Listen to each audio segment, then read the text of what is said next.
flow for self-employed people and for businesses as well. Yeah, if I can. Just a question in relation to how definitive the 7.4 billion is that we've spent on this package. Sorry, how definitive this package is.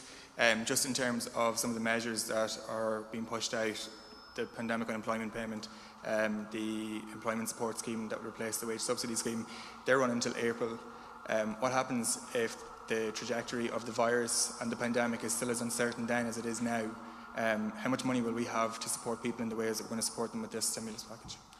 Well, this package of measures takes us to a 30 billion deficit by the end of the year. And obviously we then would like the trajectory around that deficit to be on a downward trend in 2021. I think it's important that we are taking the employment wage subsidy out to April and the pandemic unemployment payment. Why? Because I think it gives certainty to many businesses and employers out there, because we want people to go the distance here and to give hope and a sense and the certainty that we can come through the pandemic. And so this is very important in terms of companies making decisions and small businesses making decisions. I now have certainty around the wage subsidy scheme to April, and I think that's important in decision making around companies staying intact and going the long distance and keeping people employed then as a result of that.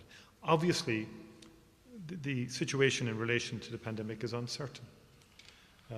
And we are learning. I think the key challenge ahead now is to learn to live with COVID-19.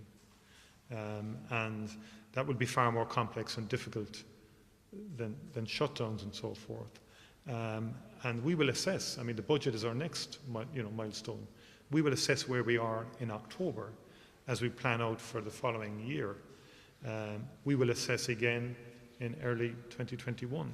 No one can be certain in terms of the impact of the virus. What is important, though, is that we continue to keep community transmission as low as possible so that the economy, particularly domestically, can operate at the highest level possible.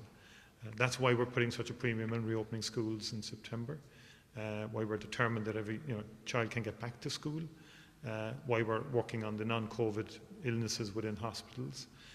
So we have to work now to learn to live with COVID whilst keeping the levels low, but making sure that there's as near normal activity as possible. And that's the challenge ahead of us.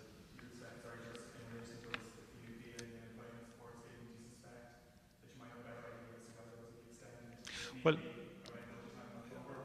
yeah, I think what's important as well, you'll notice in this stimulus plan, we're beginning to move away ever so gently or tentative from just support mechanisms to reorientate the economy as well. So you see the piece on retrofitting, peatland restoration, so that whole area there, and then above all the reskilling. So I think there's nearly 200 million in labour activation, third level education, so there'll be more postgraduates this year for students. There'll be more apprenticeships for students. It's quite a substantial labour market activation measure to get young people in particular into courses and into work, but also to retrain people to secure jobs in newer areas that are emerging. Digitalisation, many of the digital companies are expanding actually. So there's some sectors of the economy will even expand and have expanded during COVID. We all saw that with the technology and the rapid acceleration of technological change to cope with COVID. So what we're trying to do here, and where we'll be later on in terms of the economic plan, is also moving to redirect supports towards our strategic objectives around the economy, new sectors, around digitalisation, around the green economy. Taoiseach, if I can, I think in that, I think everyone recognises, such as the hit that COVID is bringing, the economic hit as well as the social and loss of life, everyone recognises it's not going to be a one-year solution, it's a one-year stimulus. We're going to have to work our way out of this over a period of time. And I think one of the advantages, what the Taoiseach said in his speech, is real advantage is what we're doing is in tune with the European Union policy. And as long as we're part of that broader response, I think it'll help us. It'll help us to be able to borrow. It'll help us because we are going green too, like Europe, and we're going towards digitalisation like Europe, and we are good at this and will be good at this. So it's, as exactly as the Taoiseach says, that new direction is, I believe, the next phase of this economic recovery, because that's where the financing will be, that's where the new jobs will be, that's where the economic opportunities will be, and what we're doing is in tune with the wider continental approach, which I think is the right approach. Taoiseach, thanks very much. You've announced plenty of carrots. There are obviously no sticks at this point, but you've also referred to certain people in the economy who are cash rich, if you like. I'm wondering if you'd like to take the opportunity, without giving away any budget secrets you have for the autumn, to suggest to people that people who have these pots of gold will be on notice that there might be an increase in deposit interest retention tax, or to ask you then about any other implications for things like what we've recently seen as automatic increases for pensioners, or indeed any threat to the status of child benefit. Would you like to reflect on what possibilities there may be to force people to spend money in the economy? We're just announcing a 5.2 billion package today in taxation and spending measures. Please give me 24 hours to reflect on that and the implementation of that without looking forward to the budget. But I have to very quickly respond to you. When I mentioned savings, that was not meant in any critical way. It's a very natural and understandable behavioural thing to do if you have money to put aside in the context of such uncertainty. People don't know whether their jobs are permanent now. People have lost jobs. People will become cautious when a global pandemic of this kind emerges. So this is by no means critical, but we're conscious, and we get the data back, and the feedback is that there's substantial savings across the board. The Stay and Spend initiative really is designed to incentivise people perhaps to use some of that, not huge amounts of it, but to use some of that. I understand fully people being cautious in the context of the pandemic, but as I say, as we learn to live with it, as we learn to cope with it, and we have as a country, we've come out of lockdown. We're at a relatively low level compared to other countries. We know other countries have had difficulties reopening and have had to go back to localised lockdowns. So I'm very conscious of that. So we have to try and make sure we don't go back to that territory and that space.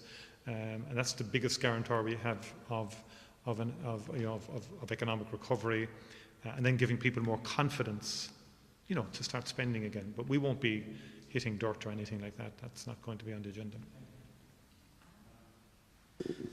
Taoiseach, is there any breakdown or target for how many jobs you're hoping to create with this job stimulus package? And also, is there any breakdown of how many homes you want to retrofit using this money, and how much will be spent on public transport and cycling? Sorry. Yeah, I mean, there are figures in terms of the numbers who will avail of the employment wage subsidy, for example. It's been quite substantial. Now it's come down in terms of both that and the pandemic unemployment payment. And obviously, a lot depends on take-up, but we haven't gone into specifics in terms of how many jobs the entire package will create or protect. But you are looking at hundreds of thousands of jobs being protected in the first instance, and thousands of jobs being created as well, particularly from the accelerated capital side of this. But I mean, at one stage we had 1.1 million people under one form of a payment of the state or another. So between the two schemes, there will be hundreds of thousands supported over the next 9 months. Just on the retrofit and on the transport side, the retrofit, one thing was very deliberate done here, because some of that funding is running into next year, and that was done deliberately because the industry has been hampered here by a stop-start budgeting process where you have to wait to know what your budget allocation is before you, so it's often later spring before people get to work. This will allow us to run right through the autumn, right through the middle of the winter when we want those jobs, and into the spring, and so that's a huge important change. We estimate there may be something like 30,000 jobs. If we're to deliver the 50,000 houses per annum we need to start retrofitting, that will take a number of years. The critical part in this, I think, is the announcement around the apprenticeships and the training of the workers for that, because to be honest, up until a few months ago, our biggest problem was getting the workers to be able to do this work. Now we have a large amount of young people, particularly unemployed. We want to give them this opportunity for a career which will be there for decades, because we're going to have to transform every Irish house. So this fits in within a longer term plan that will take 5, 10, 15 years, but we're starting in the right direction. Just on transport and that 115 million, I think, isn't it, overall allocation within it, the bulk of that is targeted at this active travel and improving public realm. So it's walking infrastructure, cycling infrastructure, creating better town centres. And there's a variety of reasons for that. Firstly, you can do it quickly. It's not as, sometimes we're seeing it being done. I'm always citing now at the moment what the work that Dun Laoghaire Council are doing, where that even in the last 3 months they've been transforming some of the town centres in that borough, because they're doing it in a very quick way. But the benefit is that benefits local retailers. It also creates a safer space for people to walk and cycle. And particularly in this COVID crisis, when our capacity on public transport may be limited because of the restrictions, that alternative means of getting around is going to be one of the key transport responses. So it's a win-win in terms of helps local town centres, improves retail environment, it can be done quickly, but it also allows us to, again, do what we want to do strategically in our programme for government and in our climate plans, which is to really enhance active travel. So I spent yesterday talking to the Limerick City and County Manager and local chamber and Mayor of Limerick, and saying, and we're doing this with a series of cities across the country and with the councils, to say, step up to the plate here. You have to play your part in this COVID response the same way that our health system is, and others have, by being quick, by being forward-thinking, and by building community. That's the key to it. Could I just say, just to give you some idea of the impact of the schemes to date, I mean, about 600,000 people since March have been supported by the temporary wage subsidy scheme, and in May the pandemic unemployment payment peaked at 600,000 workers supported. Now, the pandemic has come significantly down and will go down to March, to February, sorry, and it's difficult to predict in terms of the wage employment, but that's the scale of what happened since March, which is very, very substantial and significant. So you can see the two big parts here are both the employment wage subsidy scheme and both the extension of the pandemic, although the rates come down, along with things like the rates relief, which are very significant spends. When you add it all up, very, very substantial in terms of the overall 5.2 billion package. In relation to the stay and spend scheme, why is it only applying from October when a good amount of people, or the majority of people, might have their holidays booked over the next 2 months? And then just separately from the package, the government today lost the vote for last Count Corda. What happened, and which of you failed to whip the votes? Just two things. I'll just deal with pandemic first, and we'll come back to that later then. But in terms of the stay and spend, there are two issues there. Operational. Mr. Finance was saying, you know, they've got to get the technology systems up and running, but also we want to give the support when it will be most needed, in the months when post the high tourism season, that there will be opportunities for people to take weekend breaks, to go to restaurants, and to keep the industry going. There's evidence around the country that there's a lot of activity in resorts across the country right now. That will probably continue up to the third week of August.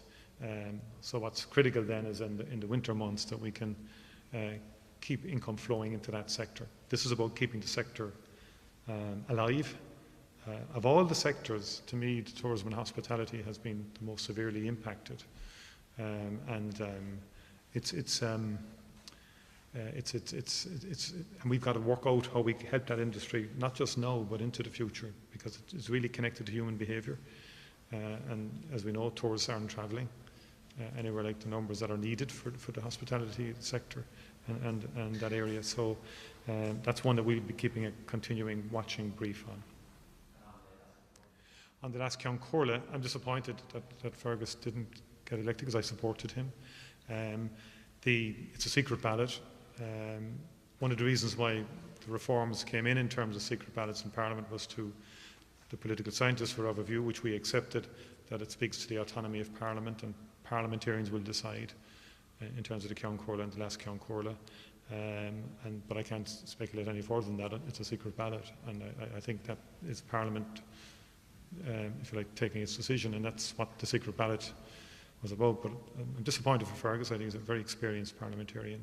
I wish Catherine the very best. She's been an able chairperson as well over the last while. Thanks. There's an awful lot of big round numbers in this, but do you have any idea how much of this cash injection will actually take place this year? And second of all, can you enlarge on the rationale for not including a cut in capital gains tax, which I understand was discussed at one point in this package, and maybe Mr. Ryan would like to enlarge on that as well. Well, in terms of the cash injection will be very significant. We can get to specifics for you, Pat, in terms of from now to the end of the year. Some of the expenditure will roll into 2021, but our ambition is that the bulk of the capital, which is a smaller part of the package, will happen in 2020.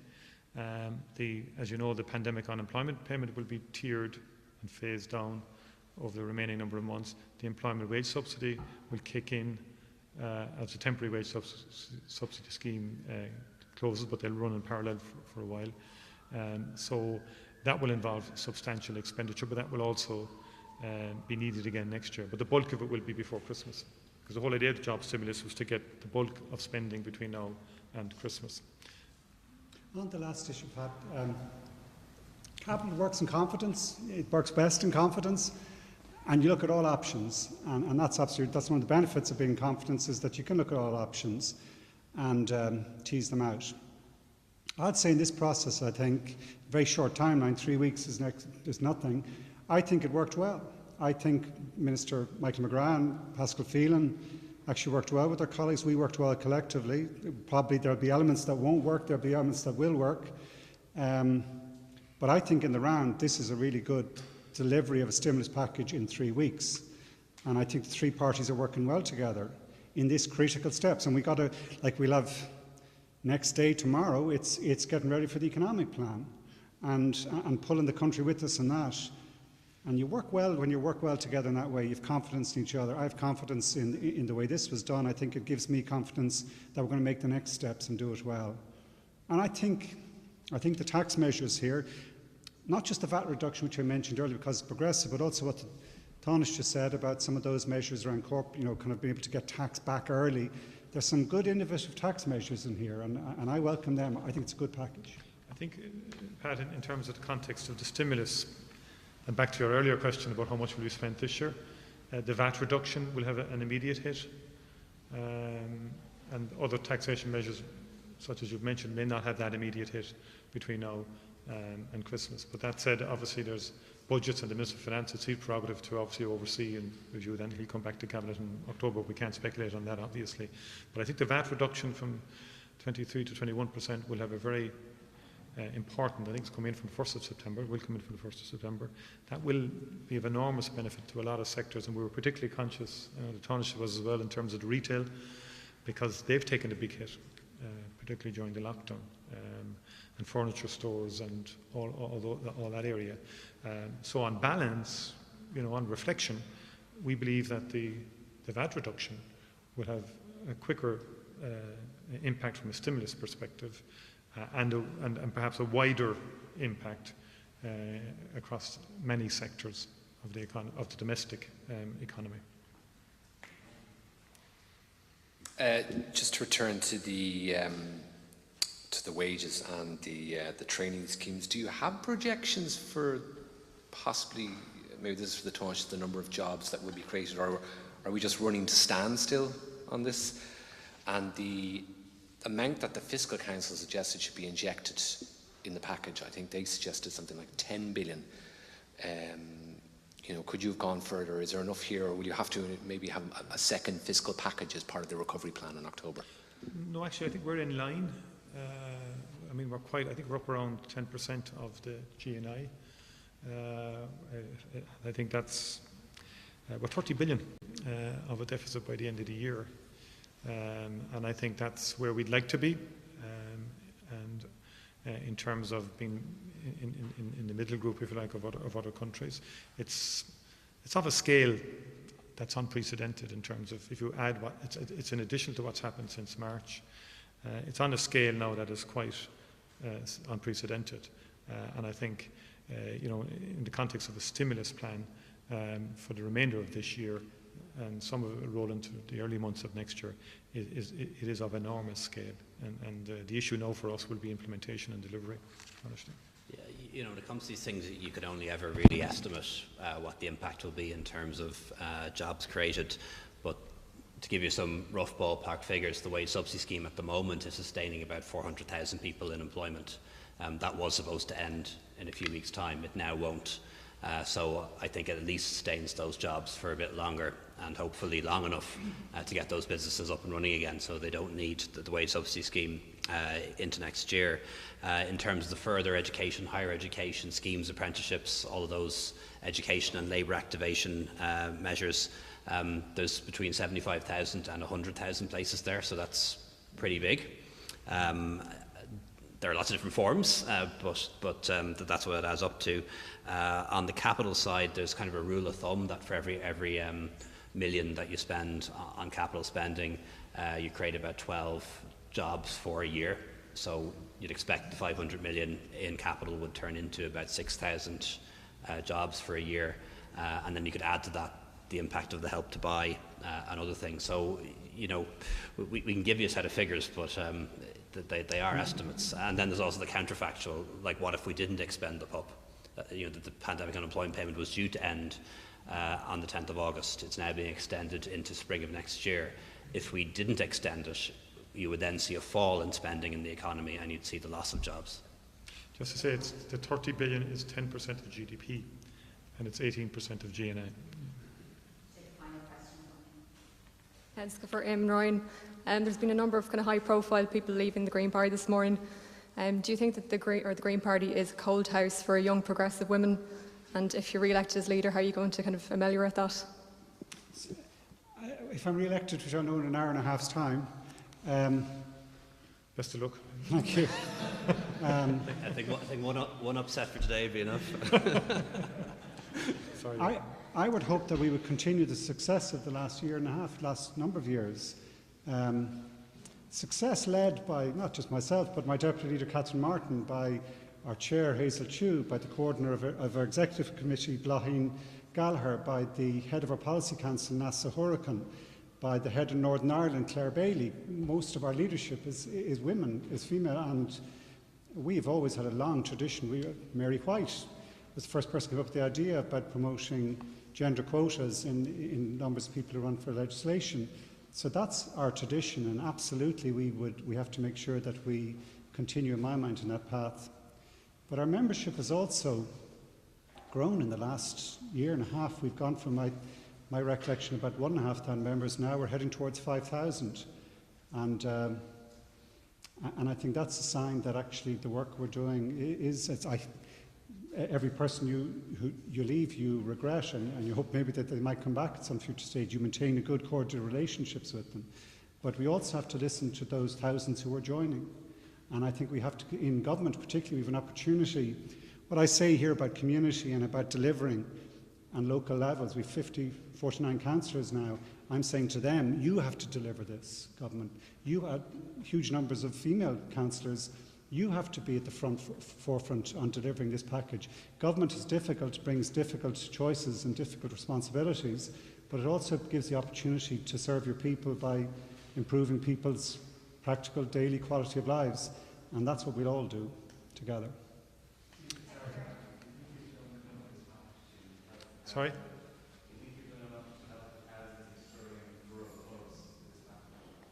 Yes, there's a lot in there for all businesses, including rural pubs, the combination of measures in terms of the VAT reduction, in terms of the restart grants in particular, which are very generous, in terms of some of the taxation measures that have been announced. and also in terms of the full range of supports that will underpin spending in the economy. So there's a whole combination of measures there. The issue with rural pubs speaks back to the prevalence of the coronavirus, and we took public health advice on board to pause phase 4. I think that sent an important message to the public in terms of the need to be very attentive to the virus, to maintain our vigilance in terms of our behaviour, etiquette, social distancing, hand washing and all of that, and also to try and make sure the numbers stay at a low enough level so that the economy can stay open for a prolonged period. So we'll take ongoing advice on that. We understand the difficulties for the publicans, of course we do. There are businesses that want to get up and running again.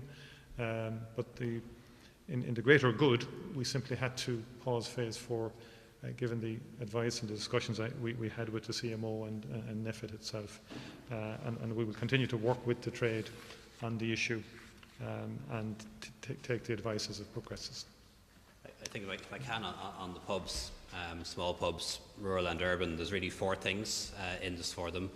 There's a restart grant of at least €4,000 when they open, no commercial rates for 6 months, a VAT reduction which applies, and also if they make a loss this year but made a profit last year, some of their tax back from last year. So I think we take those 4 things together, it's not a bad deal for our publicans. And obviously we want them to open safely, but they can only open when it's safe to do so, and hopefully that won't be too long.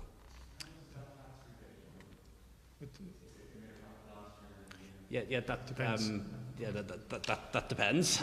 So essentially, the way last year, if you made a profit in your business or as a self-employed person, you paid either income tax or corporate profit tax on that. If you incur a loss this year, you'll be able to get up to half of the tax back from last year, but it's a little bit more complicated than that. Okay, thank you very much indeed. Thanks.